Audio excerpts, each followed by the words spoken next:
It's the middle month of the quarter, so we're kind of in the bottom of the lull of the rocks.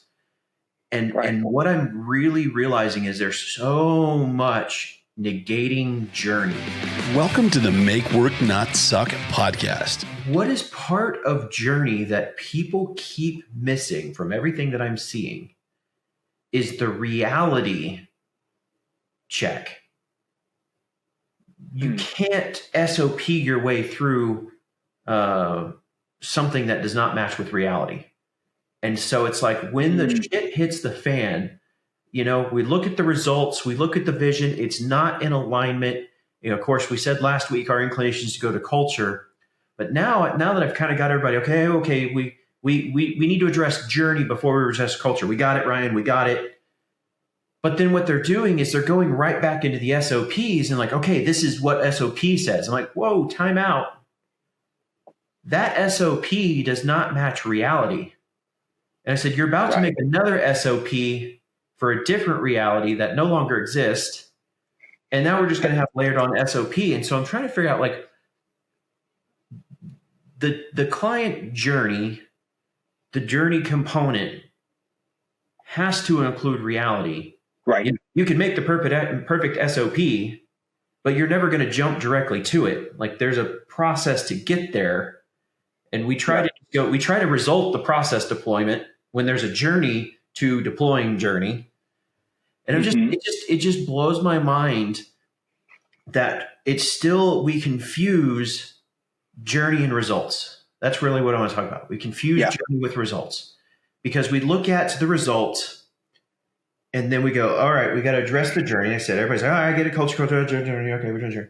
But then they look at the journey and they go, we're going to run this SOP, and they try to get to the result. It's like you totally negated journey again. Right. You did it again. Like the reality check has to be baked into the journey. And if you don't look at reality, if you don't look at what's going on, if you're too siloed, if you're not working synergistically through the business, if you're not working up the chain, down the chain, laterally, etc., you miss what reality is. Because in all these scenarios I've run into in the past couple of weeks, it's all been because the left and the right weren't talking to each other because they were all trying to press forward, or it was a broken system or a broken process. And it's like, where is just stick your head up out of the hole and just kind of look around and be like, is anybody shooting? Or, get your head close to it. Can you hear bullets whizzing by? Maybe stick a stick up, see if somebody tries to shoot at it. I mean, how do you know you're actually going in the right direction? How do you know what you're doing is meaningful?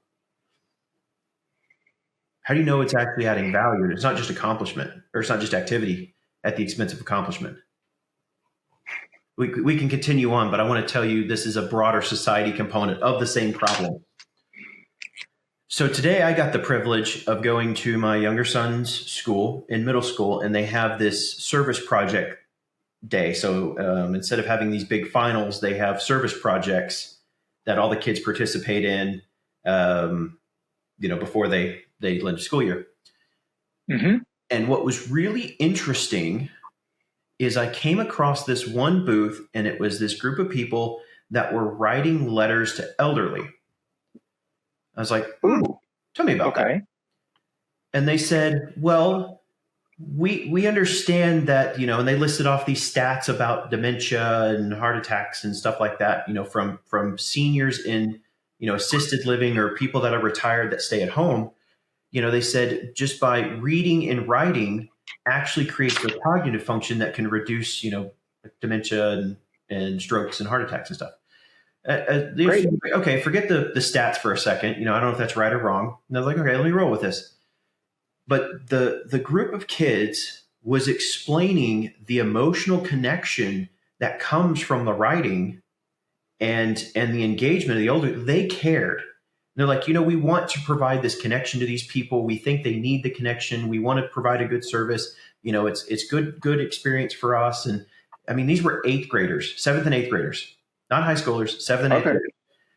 What made me very impressed, and then I connected the dots between my journey problem. The younger generation, it's not that they don't care. It's not that they don't want to achieve the same results. It's their journey is different than the older generations. And what we're clashing on is the journey of, well, this is how we do it, and the younger generation doesn't do it our way, so therefore they're wrong, and vice versa. The younger generation is going, well, we've got all these tools and technology and we know how to leverage all this. Why wouldn't we do it better? Right. And I think I took that and I was like, one, I was just blown away, because that wasn't the only booth like that. There were several that were just impressive. But it just showed the younger generations really do get it. They are driving that way. It's just their journey is different to get to the same result. But we're so blinded by the journey that we miss it, because we think they're going to hit a different result because we misconfuse the journey, which goes right back to in the business stuff I was just talking about. We confuse the journey and we try pressing the results. We create chaos. Why does everyone skip the journey? But it sounds like that's not the right way to frame that, right? Because it's not that they skip the journey, because if they skip the journey, they wouldn't care what path they take, right? If all boomers were journey agnostic, they wouldn't care that Gen Zs are doing it a different way. I think it's, if I put it, I'm going to use Stephen Covey's, one of his 7 habits. It's seek to understand before being understood. Okay. And so in terms of journey, I don't think we're seeking to understand the journey. Going back to what I was talking on a reality check, you have to understand the journey you're on or the crossroad you're at in order to make the right step forward. I don't think we're seeking to understand the current journey, or we're seeking to understand the journey in principle, and we're driving to a result at the expense of it. Because either A, we've got a great idea, or we're focused in our silo. And so it's why are we confusing the journey, or why aren't we understanding the journey to enhance the journey? Yep. You know, it's funny. I had a coaching call this morning with a Chick-fil-A operator. And the thing about operating a Chick-fil-A is they have a process for everything. I mean, it is crazy. I don't know if you've ever heard our friend Scott talk about how they put the pickles on the sandwich. I believe that's dating, not mating.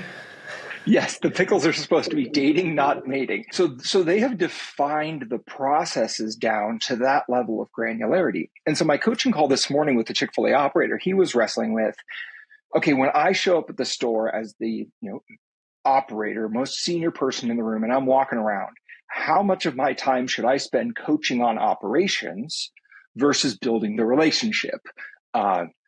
Really good question. But what was going on in the back of my mind is that, man, I don't know of anybody who has the process documentation that Chick-fil-A has. And if you're still having to coach on, okay, that's not quite how we make a chicken sandwich, like just stepping back and thinking about the executives that I work with, like, I don't know anybody who is having that kind of a journey conversation with their employees about, okay, that's not how we that's not how we do a sales call. That's not how we run a quarterly business review with the client. That is not how we operate a marketing campaign. That is not how just all the tactics of it. I feel so many leaders are just out of touch with the process realities. They assume if I'm hiring you and I'm paying you X, you know how to run a performance review, or you know how to run a quarterly business review with a client. And yet I think in a lot of those places, they just have never clarified what they want their processes to look like. And then to our point last time, they blame the person, but often it's that they've never defined the process. 1,000%. And it's either one, right? The person getting hired as a manager, the company assumes, well, you're a manager, so therefore you know these things. So you're assuming they know the journey. And then the hiring manager goes, well, this is the journey I did in my last job, and I'm being told to produce this result. So I'm going to do the journey. And that is all at the expense of reality. Because what is the process or company? Or I had this job 30 years ago, and this is how we did it 30 years ago. So this must be the right way to do it now. Yes. Perfectly. Another example. Yep. I've done this for 30 years. So therefore it's like, but reality check, world has changed. Right. Yeah. And there's probably a better way to do that now if we're willing to spend a little time thinking and working through that together. We're assuming right now there's a level of health. And we've said that in several episodes. You got to get the vision and the culture alignment right. And every company I'm talking about so far, there can always be improvements on the health access, but it's fairly strong. I would call it in the mid 80% alignment. To 85, 86%. Okay. So I would say that's healthy enough. The effectiveness is down in the 60%. But I will say, if you have chaos in the journey, you could lead to a negative health impact. Oh, of course. For sure, right? So I think I've seen that with clients who have no standard operating procedures. They continue to push on results, and it just burns through the people. Mm-hmm. Because there's no leverage in their work. Every problem they encounter is the first time they've ever seen it. And so just it becomes a meat grinder. How do you know the journey is the right journey and adding value? And how do you manage the chaos in the journey when it's not clear? One is, I would say, a lot of journey confusion and a lot of journey turbulence. We'll call it turbulence. I think stems from the fact that there's many organizations who don't clearly have their why defined, right? It's a downstream consequence of a sloppy vision. And so if we're trying to keep 12, if we're trying to achieve 12 different outcomes, then we're probably not going to be effective at any one of them. And so I do think that some of the journey turbulence stems from a lack of clearly defined vision. I think some of it also just comes from the fact that many of the smaller business owners and entrepreneurs are results-driven people. And so the journey it tends to be their blind spot. It isn't fun. It isn't sexy. They'd rather go out and sell a big deal and then hand it to the ops team and be like, here, figure it out. They're going to pay us $1 million. Go figure it out. And so the journey actually ends up getting built backwards as opposed to forwards, right? This client is going to pay us $1 million. So we got the results.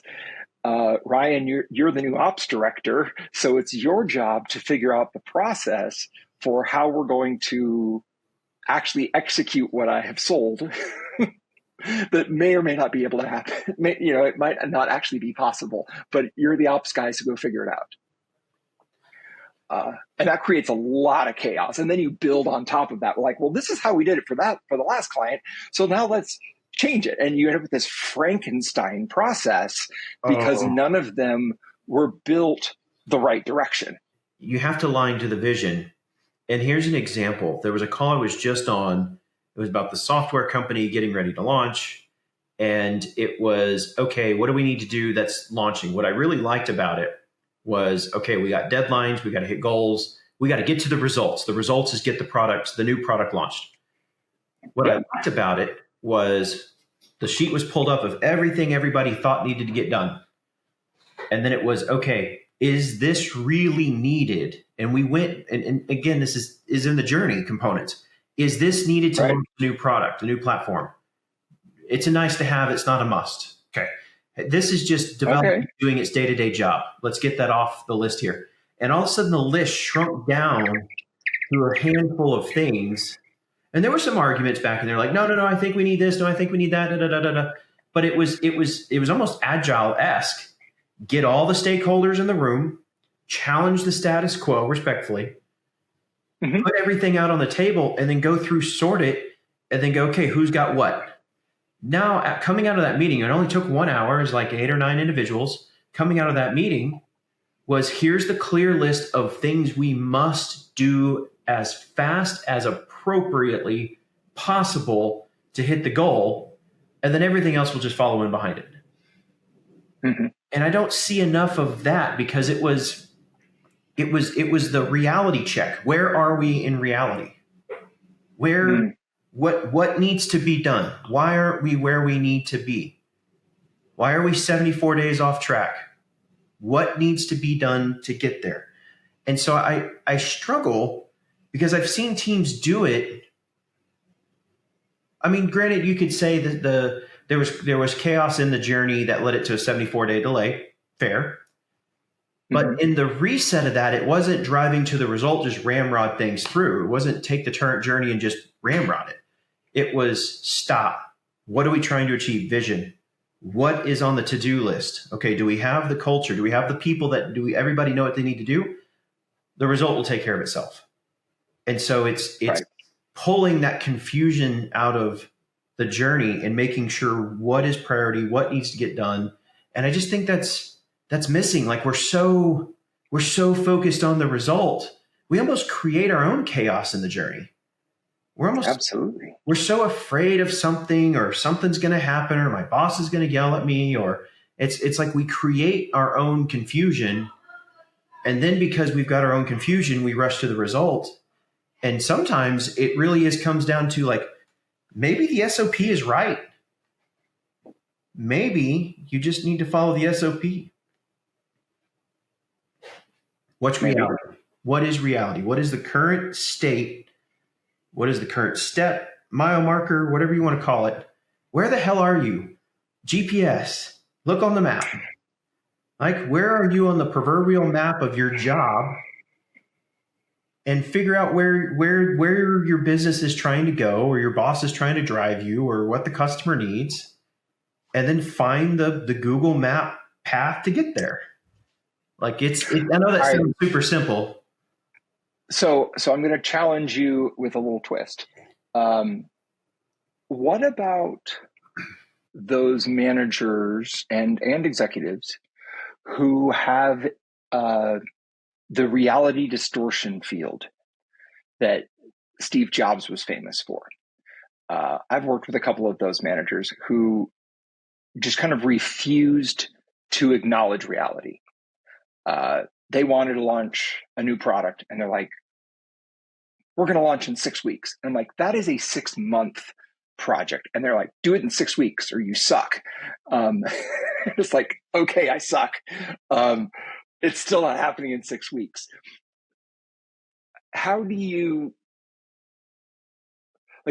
kind of force them, or what would you do in a situation where you're working with somebody who doesn't want to acknowledge reality? So what I would say, and I find myself in both of these boats, or these shoes, or however you want to phrase it, because I'm often the person driving if I'm in charge of the company, or a more senior something in the company. And I'm also on the other side when I'm in the business, or more trying to help the team. And it comes down. You kind of been both of those guys, haven't you? Well, I'm both of those guys in multiple companies at the same time. So you want to talk about forgetting who you are on a daily basis. I get it, because I am one of those that will go, we're going to do this in 6 weeks. But it's not about hitting that goal in 6 weeks. It's about making sure it's forcing prioritization. Now, there are some people that are just delusional, but I'm going to assume that's only like 6 to 15% of the population of the managers and bosses. Okay. So we're just going to assume everybody's on the good side of that. Well, if you're working with a boss that really is in that 6 to 15%, I hate to say it, maybe time to find a new job, and they're just jerks. Well, you can always tell who a good aggressive boss is and who a bad aggressive boss is. The bad aggressive boss is going to resort into negative behaviors, belittling, etc. Now, because I am guilty of this as well, there's a difference between belittling the person and belittling the process. And so if the person is belittling the individual as a direct name calling, putting that down, you should not tolerate. You should find a new job. Don't try to apply this advice because it's not going to go anywhere. If you have someone that is belittling the process, and you got to make sure you're not confusing it. If they're saying it can be done, I don't believe it, that's process is wrong, this is blah, blah, blah, blah, blah, blah. And often, I'm going to rabbit trail for a second, often in time, the person that created that process takes offense to it. Sure. And that's a different topic for another day, but that person has to realize that maybe it's not producing the results, or that process that they cherished is not aligning to the vision, or, there's an issue with it.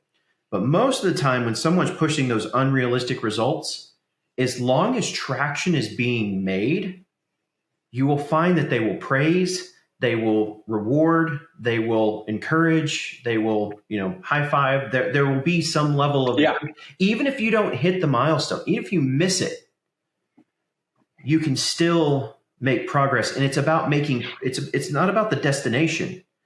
It's about making progress to the destination, is why sometimes those people put those 6 month or, 6 week unrealistic expectations. But even then they know it may not be possible, but you know what? It'll be a miracle if you do. Sure. So on the other side of it, we try to overcomplicate the journey so much and over-engineer it that we never make progress fast enough.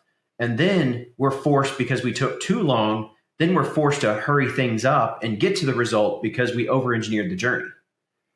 Yeah, you end up cutting corners. Let's give some wrap-up advice for our 3 tiers. We've got our executives, our managers, and our employees. I'm going to start with the employee level. I think if you're caught in this journey chaos, the best thing you can do is seek to understand and just get bearings on where things are. If you can do that and then ask, is this the right next step? You'll find out that your activity that you thought was accomplishing was actually activity, and you'll find the things that you need to accomplish. And this is where you should be able to engage your manager to make sure and ask questions. Hey, I'm thinking, I want to pulse check. I want to know where we are. I want to understand this. I want to figure this out. I think I might be wasting some time and energy. I want to add value. I love my job, or I need my job, whatever it may be. If you don't love your job, but maybe need it. And you want it to suck less, right? This whole podcast is how to make work not suck. So this is how you make work not suck. Is if you can just do that, sanity check, pulse check, stand up, look around, I guarantee you can probably remove 20% of your workload and be 80% more efficient. So managers, I think it's being on the receiving side of that and working with your people. So you as the manager, you need to do the same thing I just said for the employee side, going up to your boss, but you also need to work with your people that come to you. If they come to you, don't dismiss them. If they're asking for clarity on the journey, if they're truly seeking to understand, help them understand the value behind it. Now, if you've been giving them guidance and understanding and they're not getting it, or they're being belligerent, or they're challenging or disrespectful, you might have a people problem, a culture problem you need to address. But if they're genuinely coming to you to seeking to understand, help them understand, because I guarantee you they will get more work done that'll make you look better and get your boss off your ass. And if you're the executive, manager. I would also flip that around and say the manager's job is also to protect their people from the executives. And that sounds a little harsh, but I have been on both sides of that. And the really good manager says to their senior leader, look, we said this was a 90-day project. We are 45 days in. I will show you the metrics that show you we are on track, behind track, whatever. But leave the team alone and let them finish, right? And running that interference, protecting your team so they can keep their heads down doing the work, that doesn't sometimes feel like work, right? And people can say, well, that's just BS and politics and all this kind of stuff. Look, the reality is that if there is no buffer, that senior leader is coming straight to the team and is going to redirect them, distract them. I know because I've done it. Chaos, and that's going to create the chaos in the journey. It will create the chaos. Yep. So I'm gonna say the executive advice is this. Besides, again, what we gave the manager to your direct reports, but the best thing you can do to remove clarity or to remove chaos from the journey is to respect the accountability chart and stop disrupting it. If you are disrupting the accountability chart, then you are creating chaos that's creating journey chaos. So respect the accountability chart and follow through on it. That doesn't mean don't hold people accountable. It means respect it and hold people accountable into respect to that journey. And you'll find that there's less chaos. And because we're result driven, we want to jump 3 people to do it. Respect the journey. Yeah, you want to jump down the org chart to the guy who's actually doing the job, as opposed to following the chain of command that oftentimes the leader put in place. They want to skip over it. If you are unsure whether you have a vision, journey, or culture problem, or you want to know more about what we're talking about, go to the resource section on the podcast site, launch the index. You can take the index. It'll give you more insights to help dial you in. You can also learn more about what vision, journey, culture, results mean and how you can apply those to make your work not suck. Make work not suck. Our podcast that talks about exactly that. Our process, vision, journey, culture, and results. We present real-world business solutions that make the difference.